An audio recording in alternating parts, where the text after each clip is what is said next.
पुणे जिल्ह्यातील सह्याद्रीच्या दाट जंगलांमध्ये वसलेलं भीमाशंकर ज्योतिर्लिंग हे हिंदू धर्मातील 12ही ज्योतिर्लिंगांपैकी एक आहे। दरवर्षी हजारो लाखो भक्त इथे दर्शनासाठी येतात। पौराणिक कथेनुसार राक्षस भीमाचा वध करण्यासाठी भगवान शिवाने येथे प्रकट होऊन त्याला पराभूत केले आणि त्याच ठिकाणी हे ज्योतिर्लिंग प्रकट झाले। मात्र स्थानिकांच्या मते या मंदिरात फक्त श्रद्धाच नाही तर अनेक रहस्यही दडलेली आहेत। 1975 मध्ये मंदिराच्या नूतनीकरणाचं काम सुरू होतं।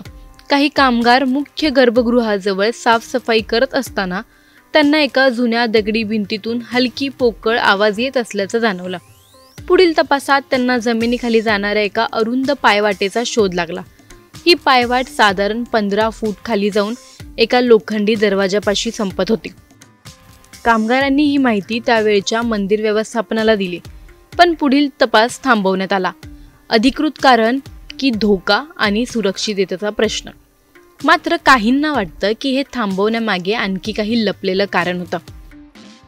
स्थानिक एक वृद्ध पुजारी जे आता हयात नाहीत, त्यांनी एका खासगी संभाषणात सांगितलं होतं की त्या दरवाजाच्या मागे एक प्राचीन कैदखाना आहे, जिथे भीमा राक्षसाच्या आत्म्याला बांधून ठेवण्यात आलंय। रात्री उशिरा जंगल शांत असताना त्या दिशेने मंद किंकाळ्यांचा आवाज येतो, असं त्यांचं म्हणणं होतं। या घटनेबाबत अशी कोणतीही अधिकृत कागदपत्र सार्वजनिक झालेली नाहीत। महाराष्ट्र पुरातत्व विभागालाही याविषयी विचारलं असता त्यांनी फक्त इतकंच सांगितलं की भीमाशंकर मंदिराचा काही भाग अजूनही ऐतिहासिकदृष्ट्या अभ्यासलेला नाही। मात्र जे काही कामगार आणि गावकरी प्रत्यक्ष तिथे गेले होते त्यापैकी काही लोक आजही सांगतात की लोखंडी दरवाजाच्या आतून येणारा वारा वेगळाच होता, थंडगार आणि धातूंच्या वासाचा। सामान्य भक्तांना ही कथा फारशी माहीत नाही।